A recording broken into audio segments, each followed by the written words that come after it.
Hello students, welcome to my channel JET.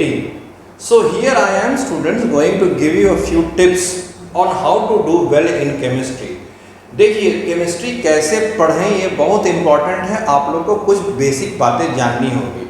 बहुत बच्चे जो केमिस्ट्री पढ़ते हैं वो जो बिना नींव बनाए बिना फाउंडेशन बनाए वो केमिस्ट्री स्टार्ट करते हैं, जिससे उनको सब्जेक्ट भारी लगने लगती है और वो ज़्यादा मेहनत करते हैं बनिस्बत की जो उन बच्चों को जो केमिस्ट्री के फाउंडेशंस को ठीक करते हैं, तो आपकी मेहनत कम हो जाएगी। केमिस्ट्री का कोई भी चैप्टर पढ़ें तो आपको नींव बनाना बहुत ज़रूरी है, फाउंडेशन बनाना बहुत ज़रूरी है, फिर केमिस्ट्री आपको बहुत ही आसान लगने लगेगा। तो कुछ तरीके हैं जिससे आप केमिस्ट्री बहुत अच्छे से पढ़ सकते हैं, और अगर मेरी बातों को विश्वास करें और समझें, क्योंकि एजुकेशन लाइन में मैं काफ़ी दिनों से हूँ, स्टूडेंट्स के बारे में जानता हूँ, स्टूडेंट के स्कोर्स के बारे में जानता हूँ, और अपने अनुभव और अपने स्टूडेंट्स जिन्होंने बहुत अच्छा किया उनके थ्रू उनसे बातचीत करने के बाद कुछ टिप्स मैं आपको दे रहा हूँ। आप बिल्कुल 20 से सीधे 90 अबव 100 ला सकते हैं। केमिस्ट्री में 100 अंक प्राप्त कर सकते हैं केमिस्ट्री में, अगर केमिस्ट्री के कुछ फाउंडेशंस का आप ठीक करें, प्लस ये सब्जेक्ट आपको बहुत ही इंटरेस्टिंग लगने लगेगा और आप पढ़ाई आप बहुत अच्छे से कर सकेंगे। तो बिना समय बर्बाद के, विदाउट वेस्टिंग एनी टाइम, क्या आप कर सकते हैं, और ये 6-7 दिन आप ध्यान लें। स्पेशली वो बच्चे जो बोर्ड एग्जाम दे रहे हैं 10th का, उनके एग्जाम अभी मार्च में या फरवरी में है, तो अभी काफ़ी समय है। आप 2 से 3 महीने अगर अच्छे से मेहनत कर दें तो आपके केमिस्ट्री एग्जाम्स अच्छे जाएंगे।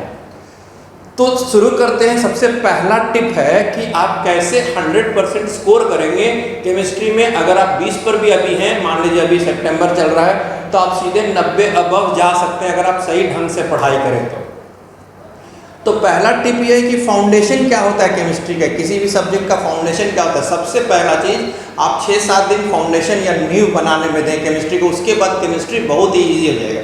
सबसे पहले आप एलिमेंट्स के नाम और सिंबल्स जानिए कि कैसे लिखा जाता है, और एक ही बार में समझ लीजिए कि मैं क्या गलती कर सकता हूँ।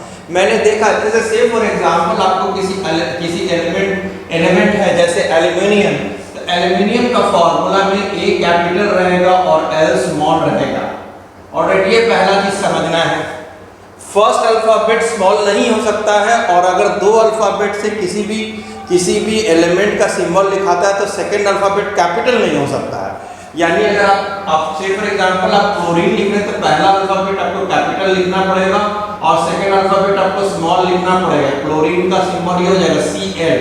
ऑलरेडी तो ये जानिए आप हीलियम है तो He होगा। बहुत बच्चे ऐसे लिख देते हैं हीलियम He, ये गलत है। इसका फर्स्ट अल्फाबेट जो है कैपिटल होगा और सेकंड अल्फाबेट जो होगा वो स्मॉल होगा, यानी ये सही है ये गलत है। तो बेसिक बात ये, पहला नींव बनाई और बार बार एक ही गलती नहीं कीजिए। बहुत सारे बच्चे जो है वो किताब खोल के बैठ जाते हैं, टिप्स समझ लेते हैं, लेकिन वो समय नहीं देते। तो समय दीजिए, पहले 25 से 30 एलिमेंट्स के नाम और उनके सिंबल्स आपको याद होने चाहिए।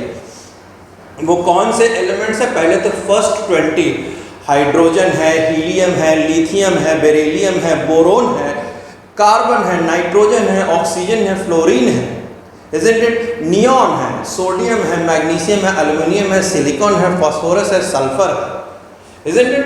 और उसके बाद आपको क्लोरीन है, फिर क्लोरीन के बाद आप आर्गन है, और फिर आपको पोटाशियम है, फिर कैल्शियम है। इस तरह से, यानी एटॉमिक नंबर के हिसाब से एलिमेंट और उनके सिंबल। जैसे सोडियम को बहुत बच्चे ऐसे लिखते हैं Na, ये गलत है तरीका। Na हमेशा ऐसे होगा, बड़ा वाला पहला अल्फाबेट कैपिटल और दूसरा अल्फाबेट स्मॉल। तो इस पर आप थोड़ा समय व्यतीत करें, इसके एटॉमिक नंबर को जाने, इनके इलेक्ट्रॉनिक कॉन्फ़िगरेशन को जाने, यानी वहाँ पर आप टाइम दें कि हाँ सोडियम का एटॉमिक नंबर अगर 11 है तो 2,8,1 इसके इलेक्ट्रॉन इस तरह से प्लेस्ड हैं। तो इन सारे बेसिक केमिस्ट्री के वीडियो लिंक्स भी मैं आपको दे दूंगा, और आप उस पर भी जाइए कि सबसे पहला चीज, आप किसी भी क्लास में बोर्ड एग्जाम भी क्यों नहीं देने, पहले रुकिए। अभी बोर्ड एग्जाम आप कल तक तैयारी कर लेंगे तो इसका मतलब नहीं ये क्वेश्चन पेपर आपको कल मिल जाएगा सॉल्व करने के लिए। आप एग्जाम फरवरी में ही दीजिएगा। तो घबराहट नहीं होनी चाहिए। अगल बगल देखिए कि उसको हाई स्कोर आ रहा है, मुझे कम आ रहा है, ऐसी बात नहीं। अगर आप ढंग से तैयारी करते हो तो आपको बिल्कुल ही सबसे अच्छा मार्क्स आ सकता है, और उसके लिए नींव मजबूत करें। यानी आप नाम ही नहीं जानिएगा। मान लीजिए किसी जगह पर आपको लोगों को कॉल करना है और लोगों का इंटरव्यू लेना है, तो आप नाम ही नहीं जाइएगा तो कॉल कैसे कर सकते हैं, फिर सही ढंग से नाम नहीं लिख पाइएगा तो कैसे कॉल कर सकते हैं। सेम चीज़ नींव मजबूत करें पहले, तो ये पहली बात हो गई कि नींव मजबूत करें।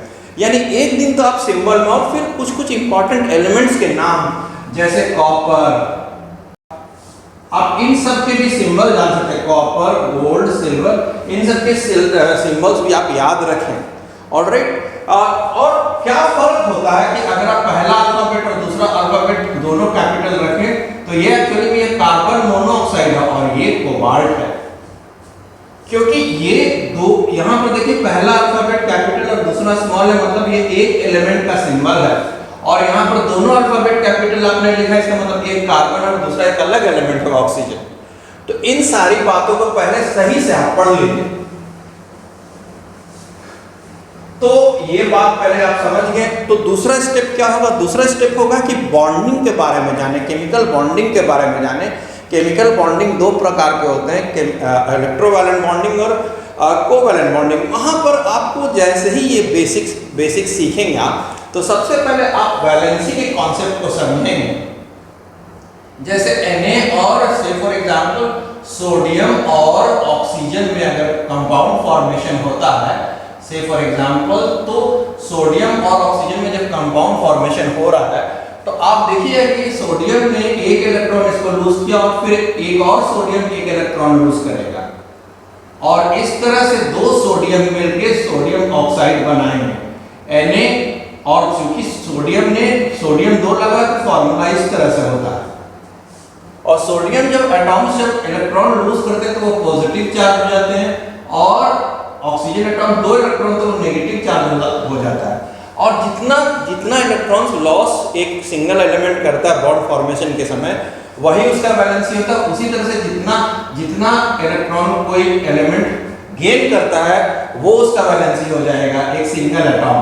तो इस तरह से ऑक्सीजन की वैलेंसी 2 है और सोडियम की वैलेंसी 1 है, तो क्रॉस मल्टीप्लाई करके हम लोग सोडियम ऑक्साइड बनाते हैं। मैं ये क्यों एग्जांपल दे रहा हूँ? क्योंकि आपको सबसे पहले कंपाउंड बनाने का तरीका सीखना होगा। और ये लाइक 26 अल्फाबेट हैं इंग्लिश में और हजारों वर्ड्स हैं, लाखों वर्ड्स हैं। उसी तरह से एलिमेंट्स हैं, तो एलिमेंट्स के कंबाइनिंग कैपेसिटी से कंपाउंड्स डिफरेंट बन सकते हैं। अगर आप क्लोरीन को ले लें तो क्लोरीन जिंक क्लोराइड बनाता है, तो जिंक की वैलेंसी 2 और क्लोरीन की 1, तो ZnCl2 लिखना पड़ेगा, ZnCl नहीं लिखना पड़ेगा। और अगर आप से फॉर एग्जांपल फेरिक क्लोराइड बनाते हैं तो फेरिक का मतलब है आयरन की वैलेंसी 3 और क्लोरीन का 1, तो 3 क्रॉस मल्टीप्लाई होता है तो FeCl3 लिखना पड़ेगा।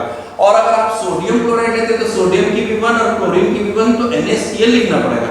यानी आपको तरीका समझना है पहले कि आप आंख बंद करके दिन भर बैठ कर ZnCl2 अगर आप रखते रहेंगे तो आप सिर्फ ZnCl2 का ही फॉर्मूला रख पाएंगे। लेकिन अगर फिर जिंक ऑक्साइड पूछेंगे तो वहाँ क्या होगा? तो वहाँ पर तो ZnO हो जाएगा।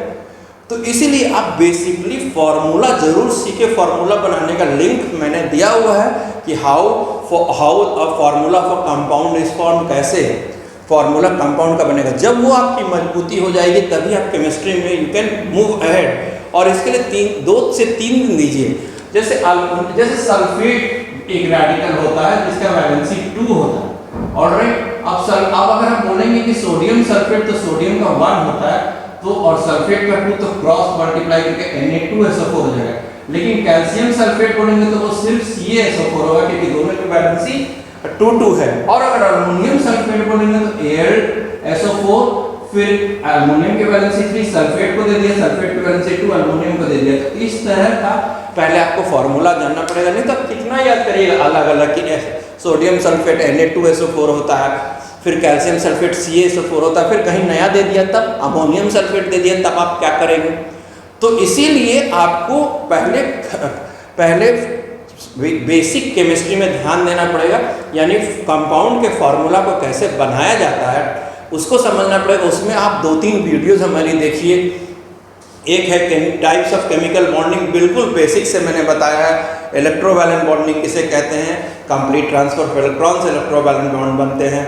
और इलेक्ट्रोवैलेंट कंपाउंड जो होते हैं वो डिसोसिएट करते हैं पॉजिटिव और नेगेटिव आयंस में, क्योंकि इलेक्ट्रोवैलेंट बॉन्ड जब इलेक्ट्रॉन के ट्रांसफर से बनेंगे तो जो लूज करेगा वो पॉजिटिव चार्ज होगा, जो गेन करेगा नेगेटिव चार्ज होगा। तो क्या होगा? आपका बेस या नींव आपके केमिस्ट्री का बहुत मजबूत हो जाएगा। तभी आप चैप्टर्स पर जाइए। तो ये 2 टिप्स को याद रखिए। सिंबल अच्छे से प्रैक्टिस कीजिए, क्योंकि सेम चीज़ आप कितनी बार पढ़िएगा। मुझे I feel pity on children who continue to only tell that I am weak in chemistry, I am weak in chemistry. देखिए, टू वीकनेस इज सर्कमस्टांशियल।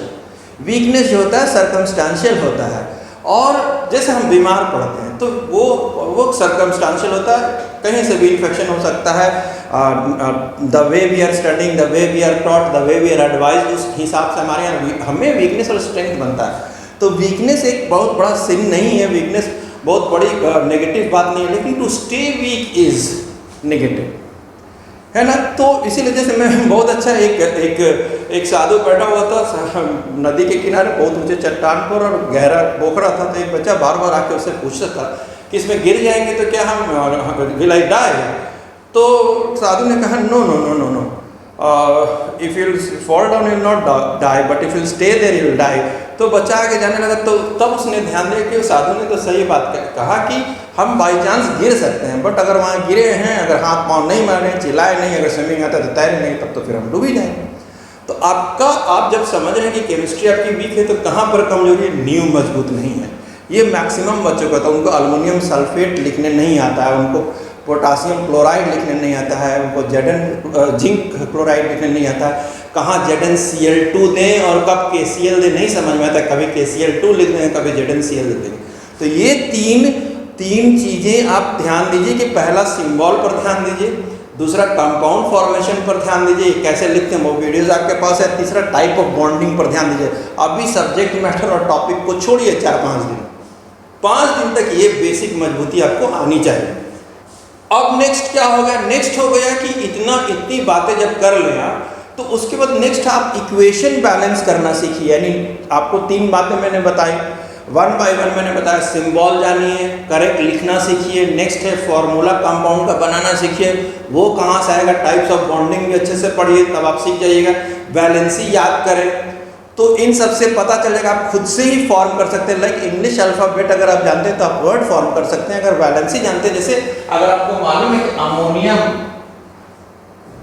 का वैलेंसी 1 होता है और से फॉर एग्जांपल सल्फेट का वैलेंसी 2 होता है, तो आप अमोनियम सल्फेट लिख सकते हैं NH4 2SO4, क्रॉस मल्टीप्लिकेशन होता है। सल्फेट का वैलेंसी अमोनियम पे मिला और अमोनियम का वैलेंसी सल्फेट में, क्योंकि 1 है तो हम लिखते नहीं।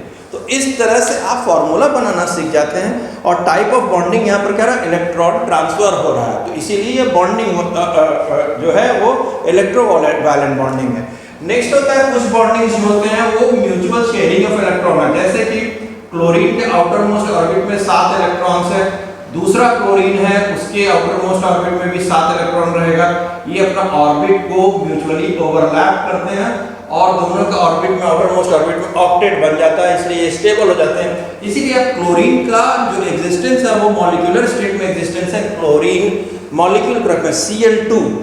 Are you following? तो क्लोरीन अगर किसी रिएक्शन में लिखते हैं कि सोडियम रिएक्ट्स विद क्लोरीन, तो सोडियम जो है आप Na लिख सकते हैं। मेटल्स को नॉर्मली आप मोनोएटॉमिक लिख सकते हैं, लेकिन क्लोरीन जो NaCl2 लिखा है, क्लोरीन Cl2 लिखा है, और इस तरह से आप NaCl बनाएंगे। अब क्या करेंगे? आप बैलेंसिंग सीखना है। तो बैलेंसिंग क्या है? यहाँ पर क्लोरीन 2 है तो आप आगे यहाँ 2 प्लेस करेंगे, तभी क्लोरीन होगा 2, तो फिर सोडियम को भी आप बैलेंस करेंगे। तो बैलेंसिंग का भी मेरा वीडियो है, उस लिंक को मैं शेयर करूंगा बहुत जल्दी आपको। तो बैलेंसिंग भी आप सीख लें। जब इतनी बातें हो जाएंगी तब आपके मकान का नींव बन जाएगा। आप किसी भी अपार्टमेंट को बनते देखिए, नींव में काफ़ी ज़्यादा मेहनत करनी पड़ती है, और अच्छे अपार्टमेंट, अच्छे बिल्डिंग, उनका फाउंडेशन बहुत मजबूत होता है। देन बाकी चीज़ें बहुत आसान होती है। किसी भी रियल इस्टेट पीपल से पूछिए कि सबसे ज़्यादा एफर्ट जो है, सबसे ज़्यादा इन्वेस्टमेंट जो है टाइम का, मनी का, रिसोर्सेज का, वो लोग फाउंडेशन में लगाते हैं, तभी बिल्डिंग मजबूत होती है। तो आप 6 से 7 दिन यहाँ पर अपना टाइम लगाएं, और उसके बाद तब आप टॉपिक, अगर आप बोर्ड एग्जाम नहीं है, मैं 10th बोर्ड की बात करूँ तो 10th बोर्ड का सिलेबस फिर आपको बहुत आसान हो जाएगा। वहाँ पर भी कुछ टिप्स है मैं आपको बताना चाहता हूँ। वहाँ के लिए भी कुछ टिप्स है जो आपको मैं बताना चाहता हूँ। सबसे पहले तो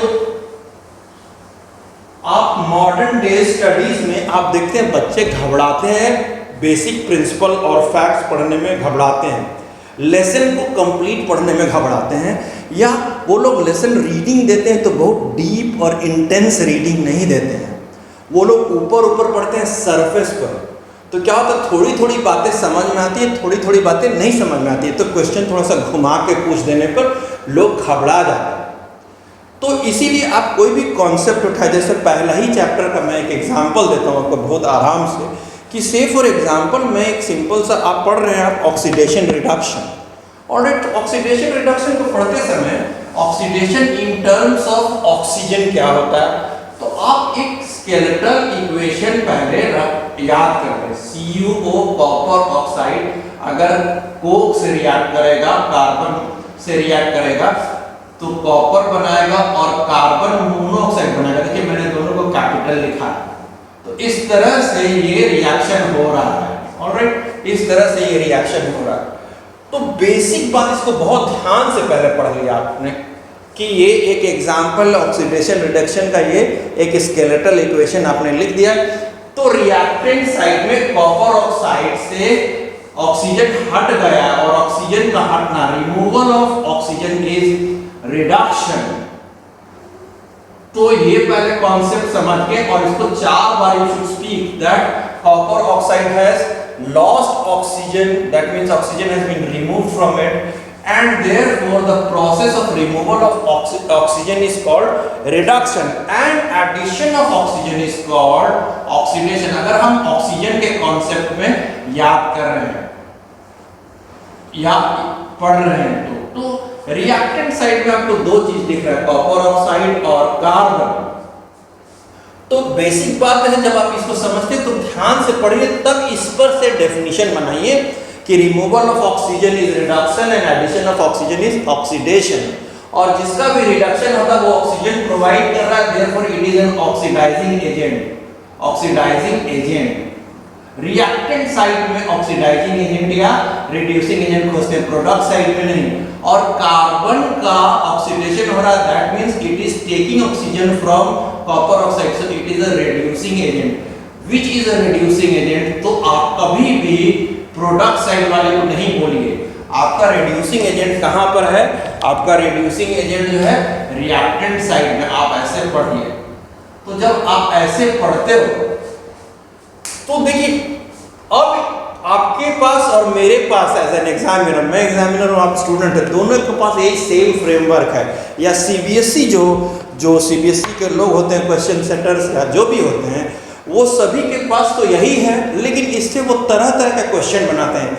यानी ये फ्रेमवर्क आपको अच्छे से याद है तो आप खुद से पहले क्वेश्चन बनाइए, तो कितना क्वेश्चन बन जाएगा। यानी आप क्वेश्चन लेके आंसर करने बैठेंगे तो आपको दिक्कत होगा। आप पहले कॉन्सेप्ट ले लें, पूरा समझ लें, तो आप कुछ भी बना सकते हैं, चाहे वो मल्टीपल चॉइस क्वेश्चन हो, चाहे वो डेफिनेशन हो, या चाहे वो स्किल्स हो, आपका एप्लीकेशन पार्ट हो क्वेश्चन का, सब आप बना सकते हैं। जैसे यहाँ पर क्या हो रहा है कि कॉपर ऑक्साइड जो है वो ऑक्सीजन को लूज कर रहा है और कॉपर बन रहा है, तो उसका रिडक्शन हो रहा है। यानी पूछ सकता है which substance is getting reduced, which substance is the oxidising agent. एक ही चीज से, एक ही कॉन्सेप्ट से कितना चीज निकाल सकते हैं वो लोग।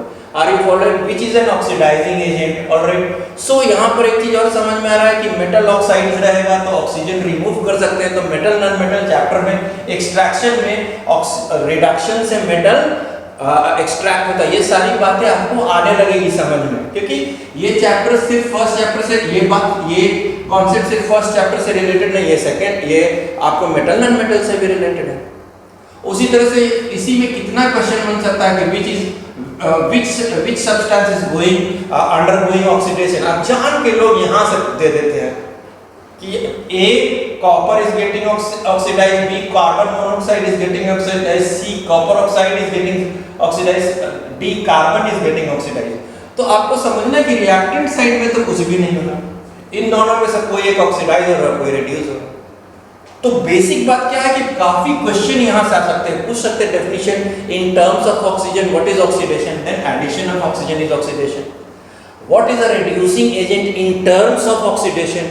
तो reducing agent in terms of oxygen is the reactant which will get oxygen added to it. Are you following? And what is an oxidizing agent? Oxidizing agent will be that reactant molecule which will provide oxygen to the other reactant.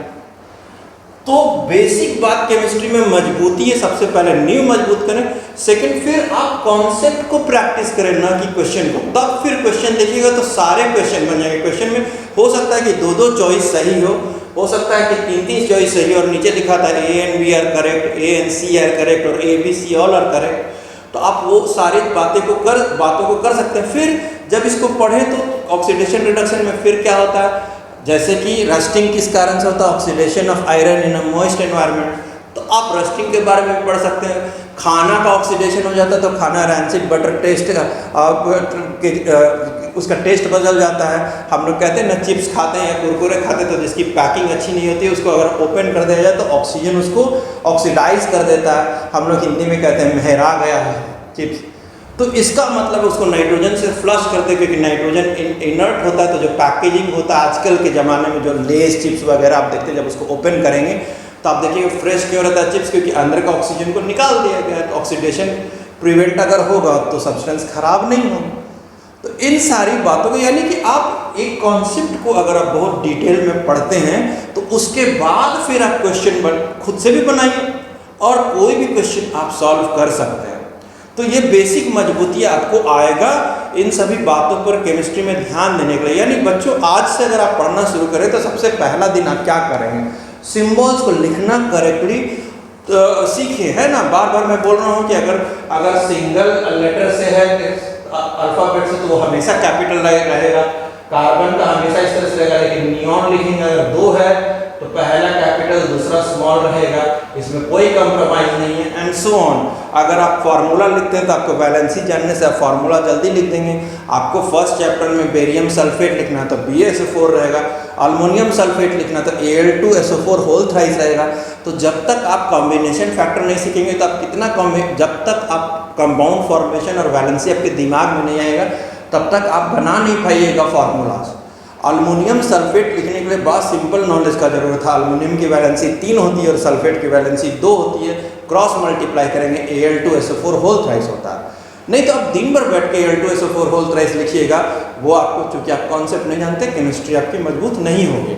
अब आपके chapters और क्या बच गए, acid basis and salt बच गए। तो अगर आपको बॉन्डिंग की टाइप मालूम है तो आपको पता चलेगा कि H2SO4 जो होता है वो एक इलेक्ट्रोवैलेंट कंपाउंड होता है पार्शियली, या एक पार्ट उसका इलेक्ट्रोवैलेंट होता है। यानी सल्फेट आयन जो है वो अपना 2 इलेक्ट्रॉन देते हैं हाइड्रोजन को और इस तरह से कंपाउंड फॉर्मेशन होता है। यानी डिसोसिएशन जब एसिड का होगा तो हाइड्रोजन प्लस आयन में और सल्फेट माइनस आयन में होगा। ये आपको तभी मालूम होगा जब आप बॉन्डिंग अच्छे से पढ़ते हैं। या थोड़ा और सिंपल लेने तो HCl से आप समझ पाइएगा या NaCl से आप समझ पाइएगा कि NaCl जो है वो क्यों एक लिक्विड स्टेट में आयंस में बढ़ जाता है, क्योंकि आयंस में डिसोसिएट करता है। क्योंकि सोडियम ने एक इलेक्ट्रॉन लूज किया हुआ क्लोरीन के पास तो वो पॉजिटिव आयन है, और क्लोरीन ने एक एटॉम गेन किया तो वो नेगेटिव आयन, एक इलेक्ट्रॉन गेन किया तो वो नेगेटिव आयन है। तो इस तरह से आप देखते हैं कि जब भी सॉल्यूशन स्टेट में होगा तो Na+Cl- होगा। तो आपको एसिड बेस एंड सॉल्ट सब में आयनिक तो पार्ट होता ही होता है। तो अगर एसिड बेस एंड सॉल्ट के बारे में जब आप पूरे अच्छे से पढ़ लीजिएगा तो क्वेश्चन कितनों घुमा के आएगा, पूछ देगा इनमें से कौन इलेक्ट्रिसिटी कंडक्ट करता है, NaCl, H2SO4 या NaOH। तो आप देखिए एक एसिड है, दूसरा बेस है, तीसरा सॉल्ट है, तीनों के तीनों जो है डिकम्पोज करेंगे पॉजिटिव और नेगेटिव आयन में सॉल्यूशन में, यानी सॉल्यूशन में ये लोग इलेक्ट्रिसिटी को कंडक्ट करेंगे क्योंकि mobile ions can conduct electricity. तो बेसिक बातें जब जान जाइएगा तो आपकी केमिस्ट्री मजबूत होगी। उसी प्रकार से आप जब जाते हैं कार्बन एंड इट्स कंपाउंड पढ़ने के लिए तो नोमेनक्लेचर पर ध्यान दीजिए कि मीथेन, इथेन, प्रोपेन, ब्यूटेन, ये सब का बहुत ही सिंपल टेक्निक है नाम करने का। एक कार्बन मतलब मिथ, अगर CH4 है तो मीथेन, ऑलराइट। 2 कार्बन है C2H6 तो वो इथेन, वही C2 डबल बॉन्डेड रहेगा अगर 2 कार्बन तो इथीन, और ट्रिपल बॉन्डेड रहेगा कोई हाइड्रोकार्बन तो वो क्या हो जाएगा, इथाइन। तो वो भी आपको हमारे लिंक पर है नोमेनक्लेचर। पहले मैंने बहुत बेसिक कार्बन एंड कंपाउंड के बारे में दिया है, उसके बाद मैंने नेमिंग्स किया हाइड्रोकार्बन का, फिर हाइड्रोकार्बन डेरिवेटिव्स यानी एसिड्स का, अल्कोहल्स का मैंने दिया है। तो वो वीडियो को देखें, आपकी केमिस्ट्री बिल्कुल मजबूत हो जाएगी। यानी आप 20 से 100 तक पहुंच सकते हैं मैक्सिमम 30 से 40 दिन में स्मार्ट स्टडी करके, केमिस्ट्री स्टडी करके। तो thank you very much. Wait for my more videos. Please subscribe to my channel so that I can be providing you the videos of chapters which you need. अभी मैं chemistry के सारे chapters के link आपको दे दूंगा इसी video के अंत में। आप वहाँ से लिंक से आप पढ़ सकते हैं। मेरे ख्याल से सबसे पहले आप बेसिक्स ऑफ केमिस्ट्री पढ़िए मेरे लिंक में, जहाँ पर मैंने फार्मूला लिखने का तरीका बताया है। और दूसरी बात, बॉन्डिंग पढ़िए, इलेक्ट्रोवैलेंट कोवैलेंट, बिल्कुल सिर्फ बेसिक बात मैंने बताई है। हायर क्लासेस के लिए जब ये फाउंडेशन मजबूत होगा तो more videos I can put and I have put. But आपको जो वीडियोस चाहिए 10th में अच्छा करने के लिए, किसी भी बोर्ड में, बिहार बोर्ड हो, स्टेट की कोई भी स्टेट बोर्ड हो, कर्नाटका बोर्ड हो या ICSE बोर्ड हो या CBSE बोर्ड हो, आप सबों की केमिस्ट्री जरूर मजबूत हो, आपका मैं चिंता करता हूँ। मेरा नाम संजय जोसेफ है, जैसे आप जानते हैं। बहुत सारे स्कूल में प्रिंसिपल रह चुका हूँ और शुरुआत के दिनों में मैंने टीचिंग की है, स्पेशली साइंस की, केमिस्ट्री की। तो आप समझें और प्लीज़ कमेंट करें अगर आपने वीडियो लाइक किया तो। Thank you.